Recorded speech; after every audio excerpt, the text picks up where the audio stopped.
Le matheux qui s'ignore, salut à toi. J'ai l'honneur aujourd'hui de recevoir Marc qui va nous donner des petits conseils pour te permettre d'être un crack en maths. Donc Marc, si tu veux bien te présenter, pour commencer. Je m'appelle Marc Anissac, je suis professeur de maths à Figeac en 6e, première et terminale. Pourquoi avoir choisi ce métier d'enseignement? Déjà, j'aime bien expliquer, j'aime bien le rapport avec les enfants et puis j'aime bien le principe d'avoir quelque chose à transmettre et j'aime bien expliquer les maths et j'aime bien les maths aussi et donc ça me convenait bien. Puis j'étais parti dans mes études sur les maths parce que j'y réfléchissais sans trop de problèmes et puis au bout d'un moment dans les études de maths, l'enseignement est quand même le débouché principal et comme ça me convenait, j'y suis allé. Bon, tu anticipes sur mes questions d'après parce que j'allais te demander pourquoi les maths. Donc du coup, ça me plaisait. Déjà, j'aime ça. Je trouve ça logique. Je trouve ça agréable. J'aime bien le fait de réfléchir. J'aime bien le raisonnement. Et j'y réussissais facilement. Donc tu as toujours été bon en maths. Oui. Ok. Oui. Après, à l'époque, j'étais beaucoup dans un groupe de musique aussi, et donc partir sur des études de maths me laissait le temps de faire un peu de musique aussi. Et donc ça m'allait. Ok. C'était pas trop violent, quoi, comme tu disais ça. Non, parce que j'ai pas fait de prépa justement pour ça. J'étais passé par l'université qui laisse quand même du temps pour faire autre chose. Très bien. Aurais-tu du coup des conseils pour quelqu'un qui, je sais pas, qui rentre en collège par exemple et qui se sent en difficulté en maths, qui aimerait devenir bon en maths ou s'améliorer? Sur les maths, je trouve que quel que soit son niveau, le travail finit par payer. Après, on n'est vraiment pas tous égaux face aux maths, il y en a qui comprennent de suite, d'autres pas. Mais quel que soit le niveau, si on travaille et si on fait les efforts, on progressera. Après, ça va demander beaucoup d'efforts à certains, pas beaucoup à d'autres, mais n'empêche qu'on peut toujours progresser. Les conseils, déjà, c'est faire l'effort de faire du calcul mental, c'est-à-dire que ne pas être tributaire, enfin pour le collège surtout, enfin mais même pour le lycée, ne pas être tout le temps tributaire de sa calculatrice, s'entraîner même dans la vie un peu de tous les jours si on peut à faire des petites conversions de vitesse. On fait une sortie, on fait une randonnée, n'importe quoi, calculer des vitesses, calculer quelque chose, avoir la curiosité sur ça et essayer de le faire de tête. Et ensuite, faire l'effort de travailler ces tables de multiplication. En 6e, il y en a beaucoup qui sont bloqués parce qu'ils connaissent mal leur table, ce qui empêche de faire des divisions ou de faire autre chose. Donc, faire l'effort de travailler les tables pour après être un peu plus à l'aise. Et puis ensuite, de toute façon, moi en cours, je trouve que ce qui est fondamental, c'est la concentration et la participation. Si on se concentre, qu'on écoute et qu'on pose des questions, on ressort du cours en ayant compris ce qu'on a fait, il y a juste à s'entraîner. Alors que si on sort du cours en ayant complètement décroché, en n'ayant pas écouté, il faut que quelqu'un réexplique ou il faut comprendre par soi-même, c'est beaucoup plus long. Donc, le conseil, c'est de toujours s'impliquer sur les cours, au moins pour ceux qui sont dans les premières classes, de vraiment faire l'effort d'apprendre les tables de multiplication et de faire du calcul mental. Très bien. Donc, être attentif en cours, c'est des conseils que je donne aussi. C'est pas toujours évident, surtout quand on est jeune, comme ça, en collège, on a envie de faire la nouille. Alors, comment réussir à rester attentif, à écouter le professeur sans décrocher justement? Alors, il n'y a pas de recette miracle, sinon je pense que ça se saurait. Une façon de faire, c'est de participer. Plus on essaye de participer, plus en fait on suit le cours et on est dans le cours sans effort. Parce que pour pouvoir lever la main, il faut savoir ce qu'on est en train de dire. Et donc essayer de participer, ne pas hésiter sur une correction. Alors suivant le niveau, si par exemple si on a quelque chose qu'on a compris, on peut essayer de faire un exo en plus ou un truc comme ça à part si on le souhaite. Mais sinon, vraiment essayer de participer, de lever la main, de suivre le cours. Et en faisant ça, en fait, on mémorise beaucoup plus facilement ce qui se passe. Mais il n'y a pas de recette miracle. C'est un bon conseil, effectivement. Plus on devient acteur et moins on s'ennuie, quoi. Et donc, plus c'est facile de participer. Donc, tu l'as souligné un petit peu, effectivement, les maths, on les a un peu dans la vie quotidienne, on s'en rend pas forcément compte. Donc, un des moyens de s'améliorer et même de prendre du plaisir en fait dans les maths, parce que c'est souvent ce qui manque d'ailleurs, on n'a pas forcément envie d'en faire parce qu'on n'a pas, ça nous intéresse pas, mais c'est de remarquer qu'il y a des maths partout devant nous et de s'entraîner à faire des calculs dans la vie quotidienne. Oui. Donc tu nous as dit que tu enseigné en première terminale, donc en spécialité maths. Oui. Pour quel type d'élèves, enfin, pourquoi prendre la spécialité maths en fait? La spécialité maths, en fait, le choix d'une spécialité, je trouve qu'il y a 3 raisons majeures. C'est par goût. Déjà, il faut que ça plaise un minimum. Pour faire une spécialité quelle qu'elle soit, il faut quand même aimer la matière, puisqu'on va en faire un certain nombre d'heures, 4 en première, 6 en terminale, et ça va avoir un gros coefficient sur le bac. Donc il faut aimer ça, quand même c'est dommage de prendre un truc qu'on n'aime pas. Deuxième chose, il faut en avoir besoin pour les études, c'est-à-dire qu'il y a tout un tas d'études où faire des maths c'est important, les études scientifiques, école d'ingénieur, mais même des études d'économie, il y a beaucoup d'études, un niveau de maths est quand même nécessaire. Et le troisième, mais qui est beaucoup moins important que les deux autres, c'est les résultats, c'est-à-dire si on réussit bien en maths, ça peut être une raison aussi de prendre le DS maths parce que c'est une matière où quand on comprend et si on travaille et qu'on s'entraîne, on peut facilement avoir des bonnes notes. Alors, tout le monde sait que c'est plus facile d'avoir un 18 en maths qu'en philo, comparativement. Et donc, sur un devoir de terminale, les élèves qui comprennent bien, ils ont facilement des bonnes notes. Donc, tu dis c'est plus facile d'avoir un 18 en maths qu'un philo parce que c'est un peu plus carré, quoi, la façon de rédiger. Pour quelle raison je pense que quand on fait une dissertation, c'est plus difficile d'arriver à avoir quelque chose de très abouti ou d'universellement reconnu ou qui fasse l'unanimité. Alors qu'une question de maths, les critères d'évaluation sont beaucoup plus objectifs. C'est-à-dire, on a juste au calcul, on a juste à la démarche, on a juste à la méthode ou pas. Et quand on a compris et qu'on s'est entraîné, parce que pour le bac, je sais pas, j'anticipe peut-être sur une de tes questions, mais pour le bac, je trouve que en maths, il y a quand même une façon très simple de réussir, c'est de faire des annales. Et en fait, quand on a fait beaucoup d'annales, on s'aperçoit que les questions, elles sont quand même toujours un peu pareilles et elles se ressemblent beaucoup. Et donc, pour un élève qui a compris et qui s'est entraîné avec des annales, le jour du bac, arriver à faire la bonne méthode, arriver à faire un calcul juste ou arriver à répondre à la question, c'est pas hyper difficile, je trouve. Et concrètement, par expérience, il y a quand même beaucoup d'élèves, une fois qu'ils ont compris et qu'ils ont fait les efforts de s'entraîner, il y a beaucoup d'élèves qui ont facilement plus de 16 ou 17 en maths le jour du bac. Après, il y en a aussi qui prennent 3, c'est ceux qui n'ont pas compris. Hein. Ou qui n'ont pas fait les efforts. Tout le monde ne prend pas une bonne note, mais c'est faisable. Donc tu l'as compris, le matheux qui s'ignore, il faut que tu fasses des annales si tu veux réussir tes examens. Ça marche pour le bac, ça marche évidemment pour le brevet également. Oui. Et donc voilà, tu as effectivement anticipé sur une question suivante, c'était des conseils pour réussir le bac. Imagine, je suis en première là, je vais regarder cette vidéo, je vais rentrer en terminale à la rentrée. Comment me mettre sur les chapeaux de roue dès la rentrée pour pas, moi avant le bac, me dire mais c'est trop tard, quoi. Le premier truc, je trouve, dans l'année, c'est de bien gérer la répartition du travail. C'est-à-dire que quand il y a une grosse évaluation dans une matière, il y a trop d'élèves qui laissent tomber les autres pour se consacrer dans leur travail à la maison uniquement à la grosse évaluation qui arrive. Et ça, à mon avis, c'est une très mauvaise façon de faire parce que l'enseignement de spécialité en terminale, c'est 6 heures. Et en une semaine ou deux ou une semaine et demie qu'on va consacrer plutôt à un bac blanc, une évaluation sur l'autre DS, ben là, en fait, on a perdu, en une semaine et demie, on perd 9 heures de cours et ça demande énormément de travail après pour le reprendre, ce que les élèves font rarement. Et donc, en fait, du coup, on se retrouve avec des trous dans le programme et quand on veut réviser, il y a des choses qu'on maîtrise mal. Donc, première chose, c'est quelles que soient les évaluations, la répartition, etc., il faut pas de moment où on se consacre complètement à autre chose et où on laisse tomber une des matières. Et c'est valable pour toutes les matières. Mais je trouve qu'en fait, on se trouve très facilement des excuses. Ouais, mais là, j'ai mal dormi, là, j'avais un truc de sport, là, j'avais ceci ou cela. Et en fait, il y a souvent des moments dans l'année où pendant une semaine, on décroche un peu, on fait moins ses exercices, on n'approfondit pas, on regarde pas son cours. Et ça, en fait, je trouve que c'est hyper pénalisant à la fin, puisque le bac, c'est vraiment un examen sommatif où il faut avoir une bonne maîtrise sur l'année. Et en fait, des semaines où on a décroché par fatigue, par maladie, on n'a pas fait l'effort de rattraper parce qu'il y avait une autre évaluation, un truc comme ça pénalise beaucoup. Donc déjà, quand on rentre en terminale, il faut avoir la volonté de se dire, quoi qu'il arrive, dans tous les cas, je fais le minimum, je bosse tous mes cours, toutes les semaines, tout le temps, je me trouve pas d'excuses à la noix pour pas bosser. La deuxième chose, c'est évidemment toujours pareil, la concentration en cours, parce que la concentration en cours, pour moi, c'est la clé de la réussite en maths, c'est-à-dire que quelqu'un qui sort d'un cours en ayant pensé à autre chose pendant 2 heures, ben, à la maison, ça lui demande énormément de travail, c'est très chronophage, ça prend du temps et ça sert à rien. Alors que si on a été concentré en cours et qu'on sort en ayant compris, ben, il y a juste à s'entraîner, à étudier quelques formules, à faire un peu de travail et c'est du travail qui sera productif. En fait, les élèves qui disent « moi j'ai beaucoup travaillé mais je me suis planté », c'est quasiment toujours qu'ils ont mal travaillé. C'est-à-dire qu'en fait, ils ont travaillé sur des choses qu'ils maîtrisaient pas, qu'ils n'avaient pas comprises ou ils n'avaient pas compris en cours. Et donc, ils sont restés devant leur feuille à se dire, oh là là, mais ça, comment je fais ou machin, ou etc. Et à faire des trucs qui sont pas productifs.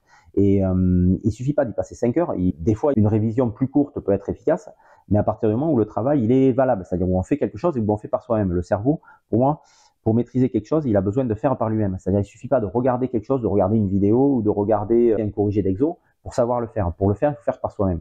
Donc, quand on fait les exercices, toujours chercher l'exercice par soi-même, parce que sinon la correction ne sera pas utile.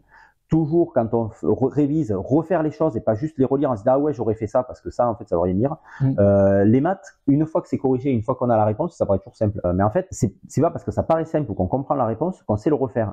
Et donc, il faut faire par soi-même. Et par exemple aussi, un conseil que je trouve hyper utile, même si très peu d'élèves le font parce que ça demande de la volonté, c'est quand on a des exercices à faire, on les cherche. Si on n'a pas su faire, ou si on avait faux, on met une petite croix rouge en face de l'exo.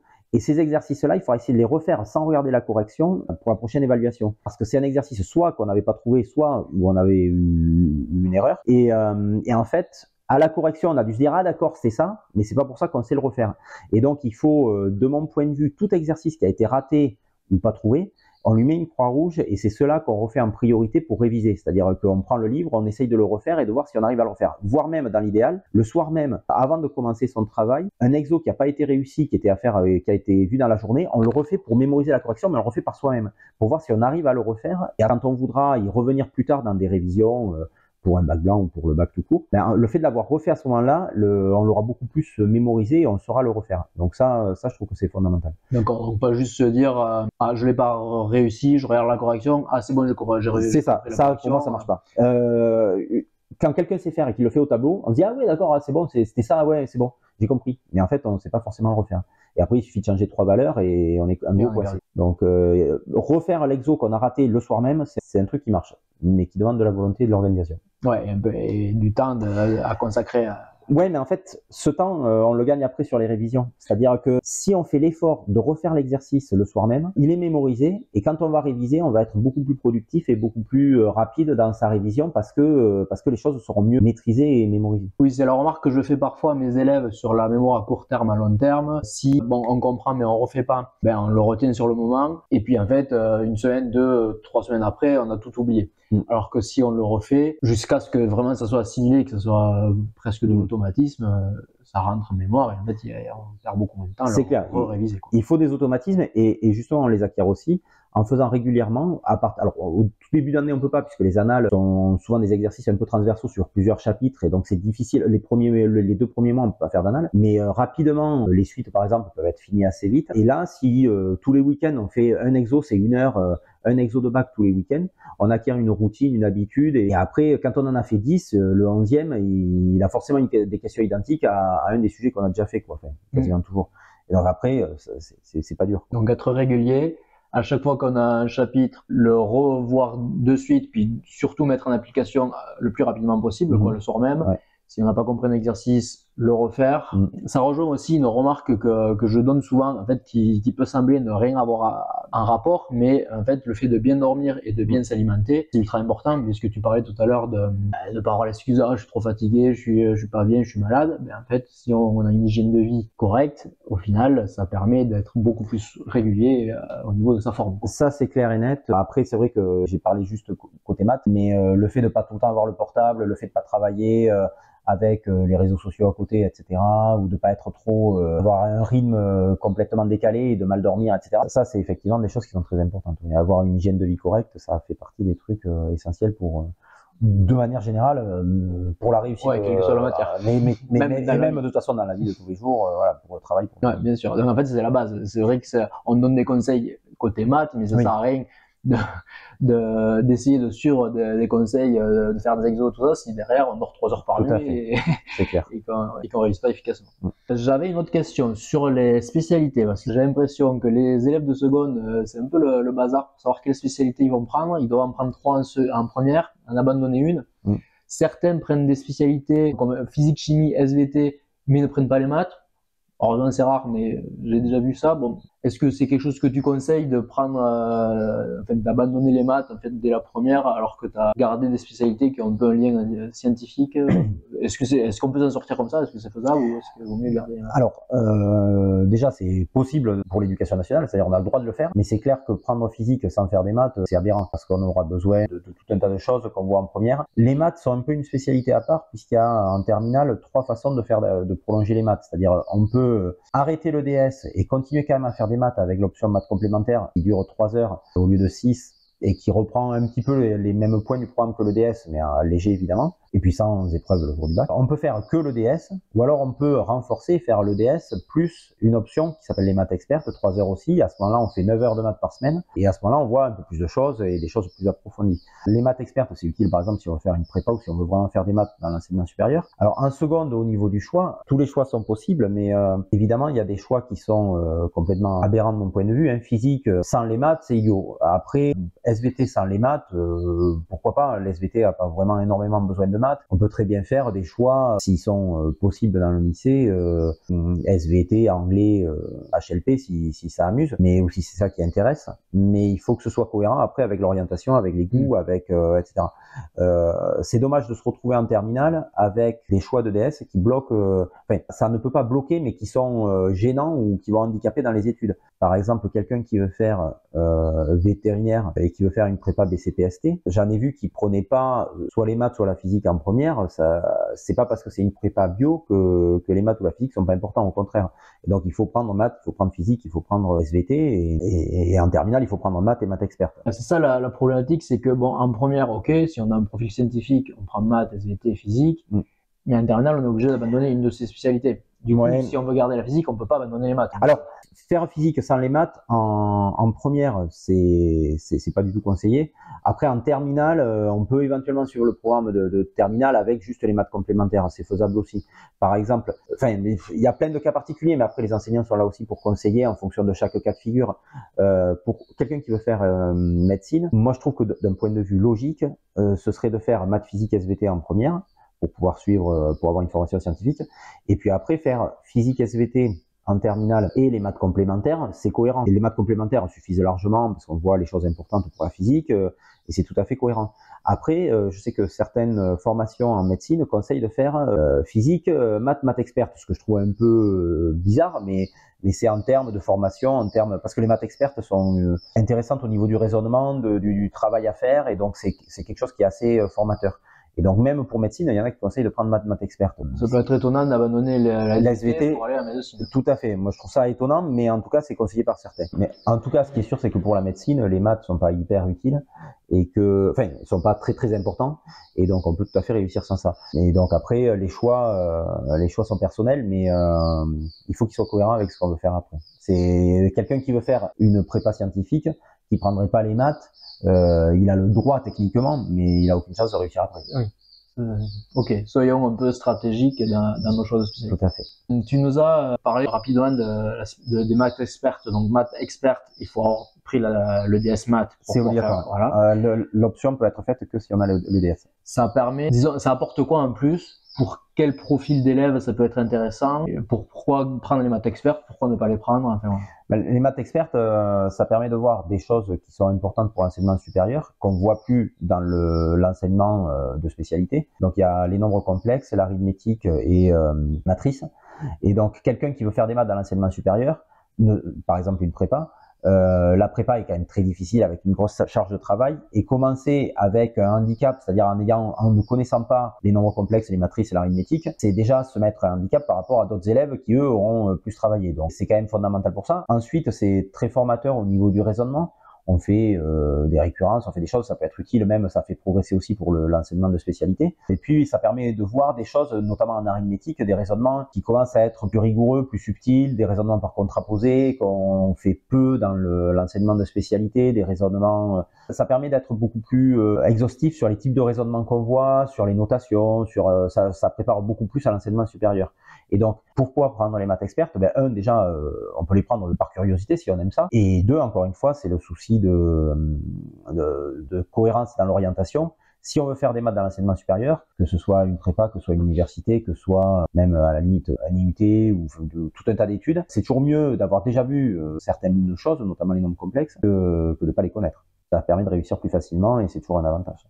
Oui, ça permet, de toute façon, ça ajoute des heures, donc c'est toujours des connaissances en plus. C'est des connaissances en plus, c'est du travail en plus. Alors il faut être un peu motivé, mais en même temps, il n'y a pas d'épreuve au bac. Donc il n'y a pas une pression monstrueuse. C'est pas, ça rentre un peu dans la note du bac, mais ça compte peu, 2%. Et moi, pour ma part, je sais que autant en arithmétique, on peut voir des trucs difficiles, autant en évaluation, sachant que c'est une option et qu'ils le font en plus, je vais pas mettre le truc le plus tordu ou la question la plus difficile d'arithmétique. Les évaluations sont relativement basiques pour voir s'ils ont compris les bases de l'arithmétique, et les moyennes sont plutôt bonnes. Voilà, c'est rarement pénalisant quoi l'option maths experte. Par contre, ça nécessite une certaine motivation parce que c'est 3 heures avec des choses un peu difficiles, donc on peut pas le faire en dilettante quoi. Soit on le fait ou on le fait pas, mais il faut être un minimum motivé. Mais ça apporte de mon point de vue un certain nombre de choses, donc c'est intéressant. Alors je voulais te poser une autre question. Les maths sont souvent, par la majorité, sont pas très sexy quoi, sont considérés comme quelque chose d'un peu ennuyeux, un peu difficile, pas très rigolo. comment rendre les maths sexy?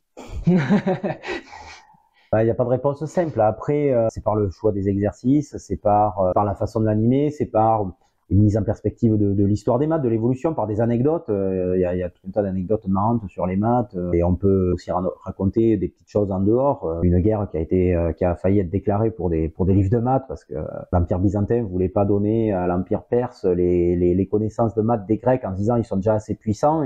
Et donc les Perses ont envoyé un émissaire une deuxième fois pour leur dire si vous nous donnez pas les livres, on vient les chercher. Et donc finalement ils les ont donnés. Et c'est comme ça qu'on connaît par exemple les éléments d'Euclide. C'est les livres originaux ont été perdus, mais les copies très fidèles qu'en avaient fait les mathématiciens et les scientifiques arabes du Moyen-Âge ont permis de les retrouver.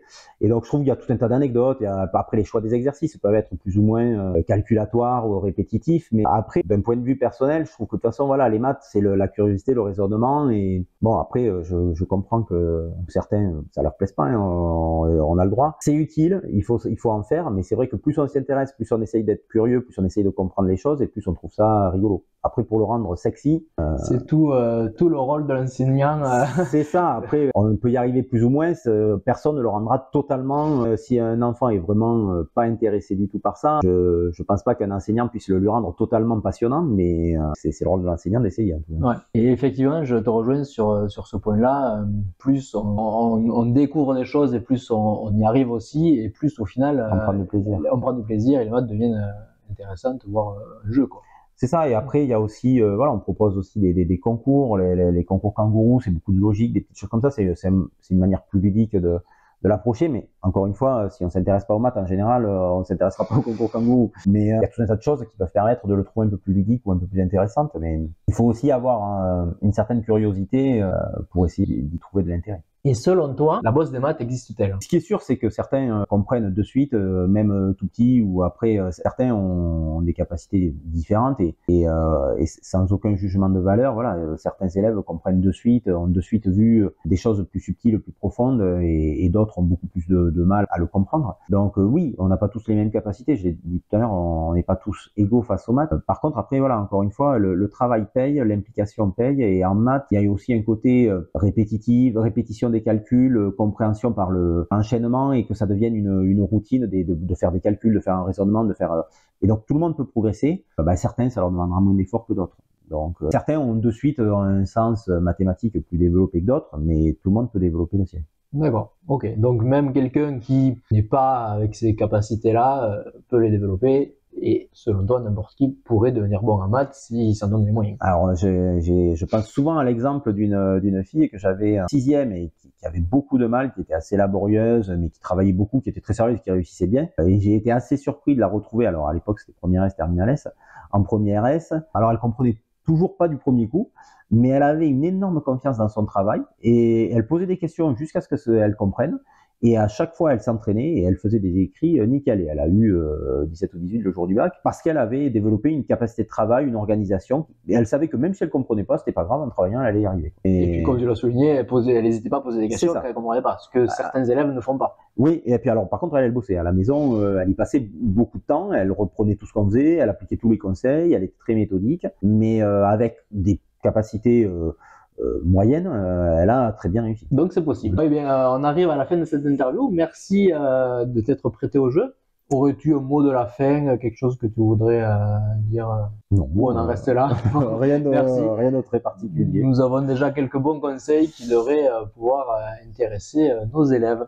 Merci à ceux qui ont regardé en entier. Oui, si tu es encore là, félicitations, et n'hésite pas à t'abonner si ça t'a plu, à télécharger. Tu as dans la description un lien qui te permet de télécharger ma formation offerte pour réussir tes examens, qui sera un excellent complément à cette interview. Merci encore Marc. Avec plaisir. Bonne continuation. Merci à toi aussi. Bon courage pour cette fin d'année. Merci. Au revoir.